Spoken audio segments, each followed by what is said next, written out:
When you lose power, you're gonna go ahead and shut off the main breaker up there. You're gonna shut off everything right here. You're gonna hook up the cord to the generator, have it situated before you turn it on, check your oil level, add your gasoline, make sure the exhaust is pointing outwards, not towards here. Do not run it in the garage. Some people put a chain on their generator to prevent it from getting stolen. Once you have done those checks, oil, gas, exhaust away from the garage, have the cord hooked up, turn the generator on, let the generator stabilize, give it 20 seconds of running. Once the generator is stabilized, you want to push and pull that up. There's a little tab right here that you got to push up. Or actually, it's hard to do with one hand. See if you,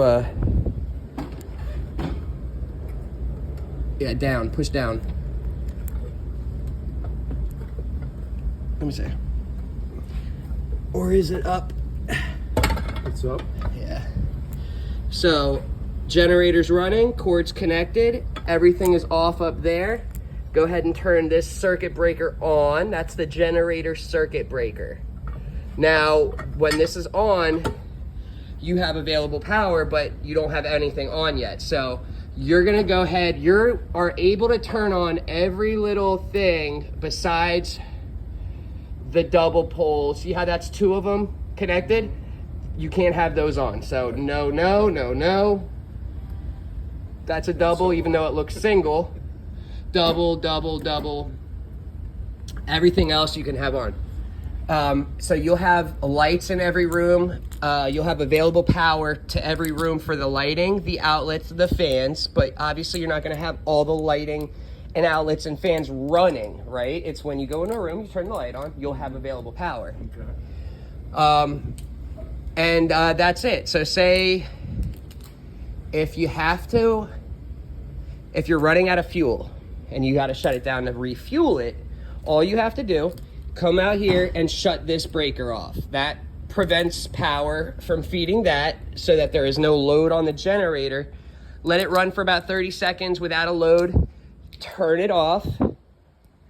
Let it cool down, add your fuel, okay? You added fuel, you checked your oil. Go ahead, turn it back on, start the unit. Okay, it's running, bam. Come here, turn that back on. These will already be in the on position for the ones that are supposed to be on, and so you'll have instant power to everything once you turn this breaker on. Say FP&L power comes back and you don't need to use the generator anymore. What you're gonna do is go ahead, shut everything off. Then go ahead, shut this off. Then go ahead, unplug from the generator. Then shut the generator off. Make sure and you double check that this is in the off position. Then you can go ahead and put this back in, then you can put your main breaker back on, then turn everything on. You do not turn this on though. Absolutely not.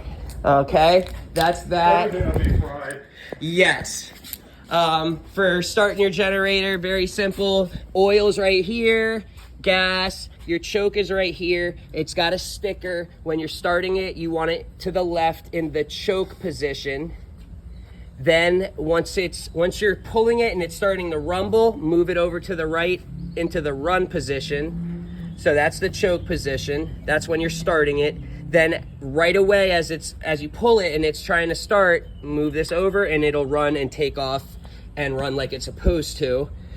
You do have to make sure that this switch is in the on position. This is your on-off switch. If it's off, nothing's working. So keep that in mind. The thing starts up and runs beautifully. Here's an example. So we've got that in the on position. We've got new oil, new spark plug, new air filter. There's the old spark plugs and air filters. We fixed this so that this is nice and sturdy. And your fuel. This is on when it's vertically. That's off when it's horizontally. So we're gonna have the fuel on. Okay, we're gonna have the choke in the choke position. We're gonna have the switch in the on position.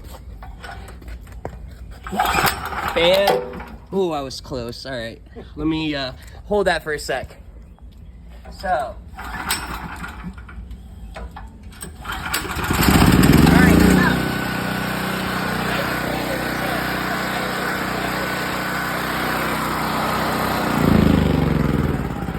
So the reason why it was, if you run this and you get it heated up, and you try and start it again in the choke position, it actually won't start. It won't do. It's already heated up. Things have expanded. It doesn't need that extra fuel flow. So that's why. But when you're first starting it and the engine hasn't been ran at all, put it in the choke position. Okay.